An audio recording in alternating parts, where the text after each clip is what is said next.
Bismillahirrahmanirrahim.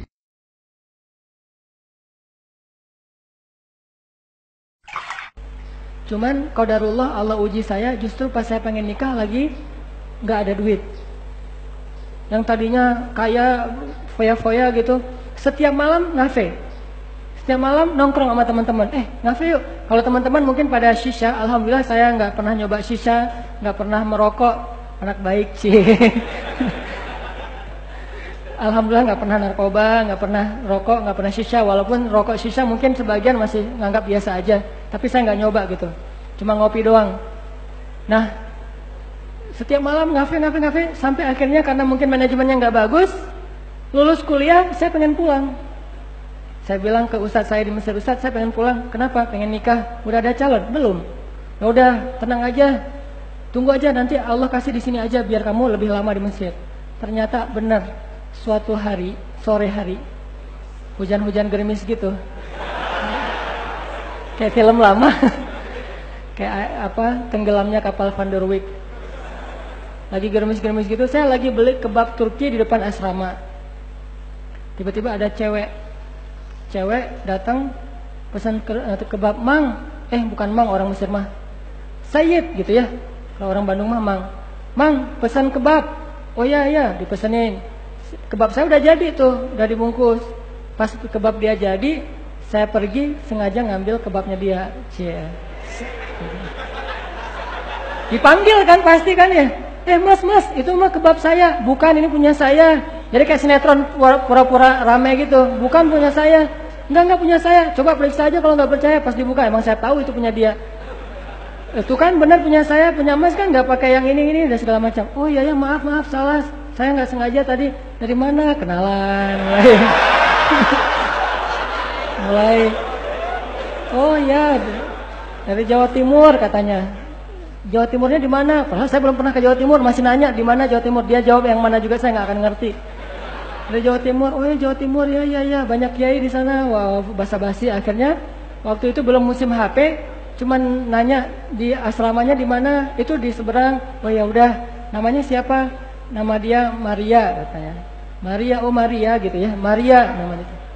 Oh ya udah, sejak saat itu saya cari-cari tuh ke teman-teman, ada yang kenal Maria nggak dari Jawa Timur? Cari kekeluargaan mahasiswa Indonesia Jawa Timur. Saya kepoin ke kekeluargaan dia, ke komunitasnya. Alhamdulillah dari situ selang 2 bulan saya langsung nembak pakai kaktus. Nggak, nembak langsung datang. Kayaknya saya udah mau serius apa nih? Nikah yuk gitu. Polos gitu nembaknya. Nikah yuk, saya pengen menyempurnakan agama, pengen gitu dah pokoknya. Kayaknya udah ngeklik. Terus dipancing dikit dengan lagu Ari Lasso gitu. Udah, alhamdulillah dia bilang, saya mah terserah orang tua saya di mana, ya di Jawa Timur. Ya udah kita telepon yuk, telepon ibunya. Qadarullah, ibunya tuh nggak banyak tanya. Assalamualaikum, waalaikumsalam, Bu, saya Hanan. Oh ya. Ini siapa? Temannya Maria. Oh ya, kenapa dek? Kenapa nak gitu? Bu, saya mau melamar anak ibu untuk jadi istri saya. Langsung dia bilang, saya terserah anaknya. Wah, anaknya udah setuju bu. Gitu.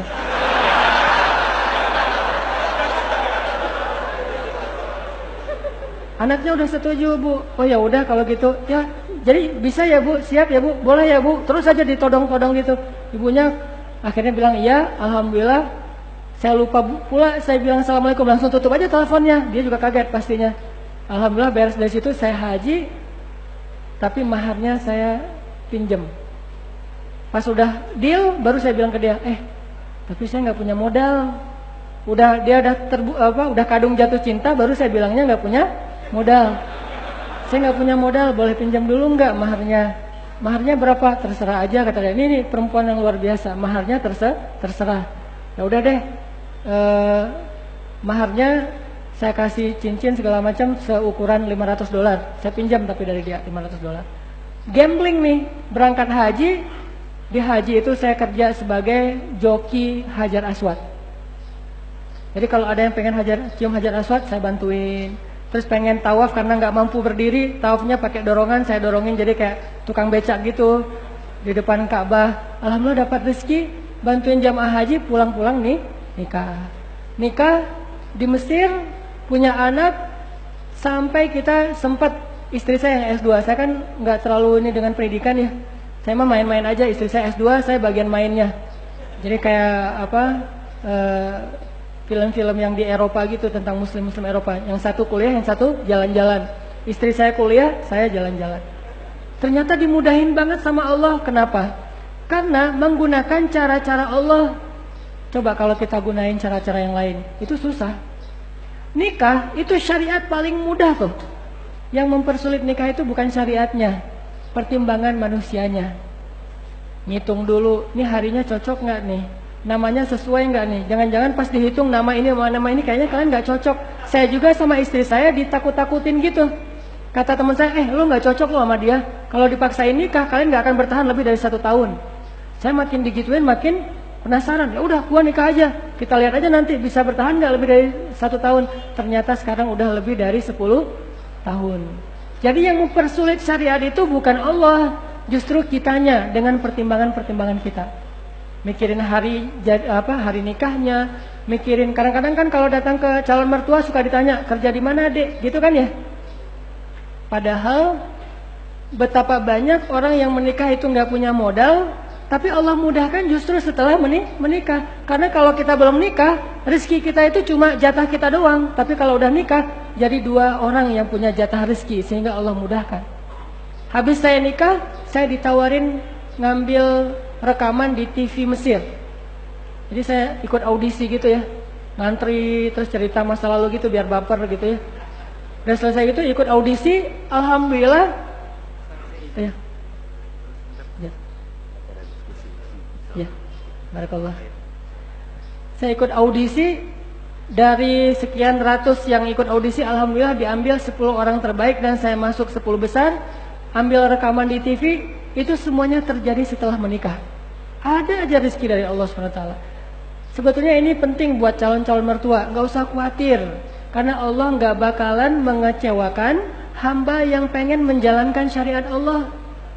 Nggak ada orang yang gara-gara pengen beribadah kepada Allah terus hidupnya jadi susah, itu nggak ada. Termasuk menikah itu adalah ibadah syariat. Nggak mungkin jadi susah gara-gara pernikahan, nggak mungkin.